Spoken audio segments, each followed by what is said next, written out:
The first time I really questioned it, I was working on a project where we were measuring HIV in people's blood at this place called Specialty Laboratories in Santa Monica. I was just a consultant there. And I came in about 3 days a month, and we were working on that. And at some point, we needed to re-up our grant from the NIH to work on that, and I had to write it. And so the first line of that was, HIV is the probable cause of AIDS. And I wrote that, and then I said, well, I need a paper, some kind of scientific paper, to reference that statement. Because when you make a statement like that, that's like a fact. You need to say, here's how come I know that, right? You put a little 1 if it's the first statement you've made, and then you put down at the bottom of the paper, you have a 1, and you say, here's a paper by somebody that describes why that statement is true, right? And so I said, well, what's that? I don't know, let me think about, what is that paper? Who do I go to for that?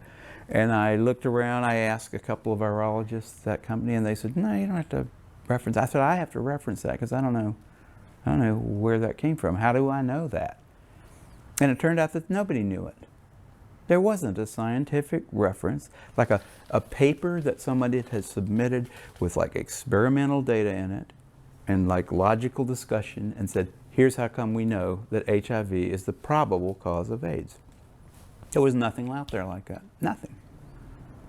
Can you talk about your experience when you met Luc Montagnier for the first time and you questioned him about his, whether he had a reference for HIV, since he is the one who... By the time I met Luc Montagnier, I had met a lot of AIDS researchers at meetings, and I had always gone up to them. If they talked like they knew about HIV and AIDS, I always went up to them afterwards and I said, where can I find a scientific reference that I can use for my, remember I said I had a sentence there, it said HIV is the probable cause of AIDS, and I needed to have that backed up by something before I could write it and submit it.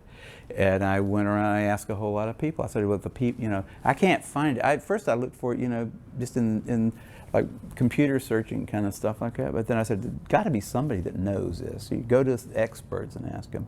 And so I asked all these people one after the other, and none of them had it. None of them. And I was getting really freaked about that. That's when I first started saying, they don't know. Nobody really knows. This whole thing is a big sham. It's ridiculous.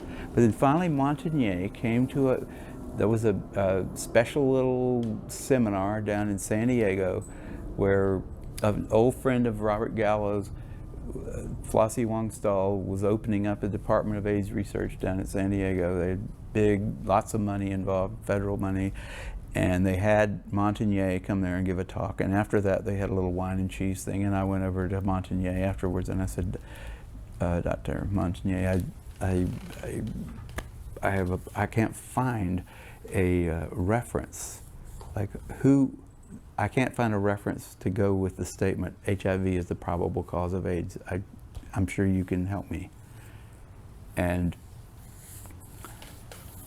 he knew that he probably should be able to help me. And he said, well, why don't you quote this new work, and by new he meant like something that came out this year, right? This new work about a virus that can kill monkeys.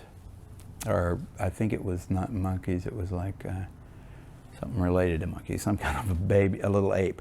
And I had read that and I said, it was like supposedly going to be a model system for studying AIDS, that somebody had figured out some kind of retrovirus that passing it back and forth between various mammals, they could finally put it into chimpanzees and kill them.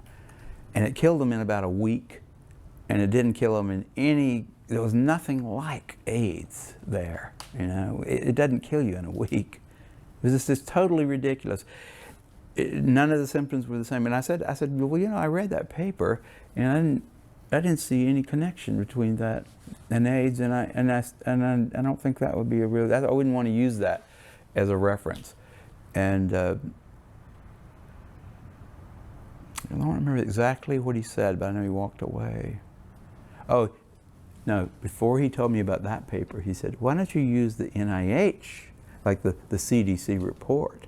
And I said, well, I looked at that, and that was not a scientific paper. And then he said, what about this other thing, this this like paper that had just come out about a month before, and a lot of fanfare associated with that paper, but it was total crap.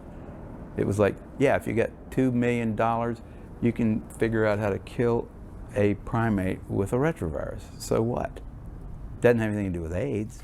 It didn't look like AIDS, it didn't smell like AIDS, it wasn't AIDS. It was just like, got a retrovirus that can kill a chimpanzee, so what? So I didn't get any more out of him. He walked away after that. And the people standing around, by the way, who were his colleagues there, looked at him like they were thinking he should come up with a better answer than that. But he couldn't, and he just turned around and walked away. I really thought he'd have an answer.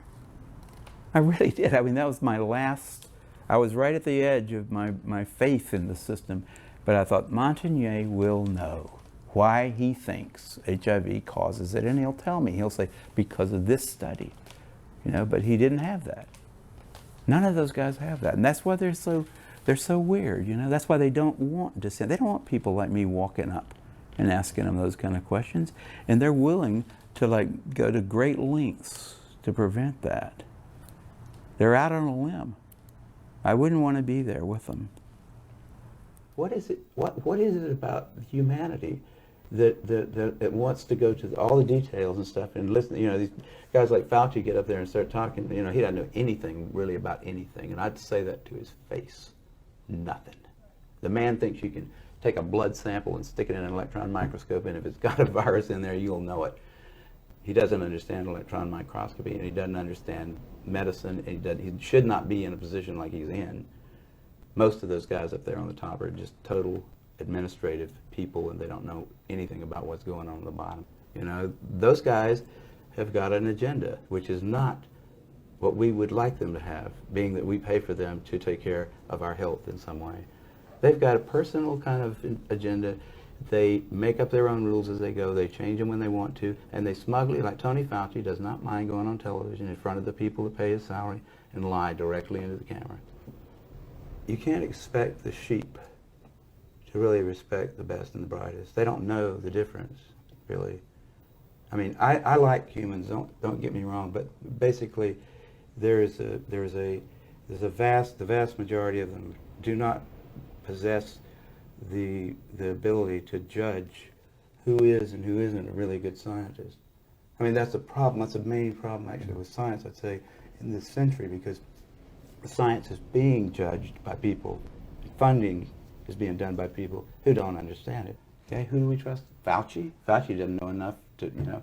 If Fauci wants to get on television with somebody who knows a little bit about this stuff and debate him, he could easily do it, because he's been asked.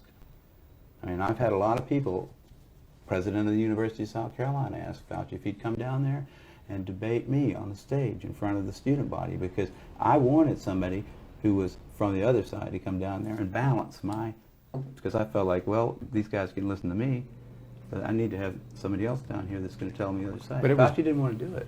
And with PCR, if you do it well, you can find almost anything in anybody. It starts making you believe in the sort of Buddhist notion that everything is contained in everything else, right? I mean, because if you can amplify one single molecule up to something that you can really measure, which PCR can do, then there's just very few molecules that you don't have at least one single one of them in your body, okay? So that could be thought of as a misuse of it, just to claim that it's meaningful.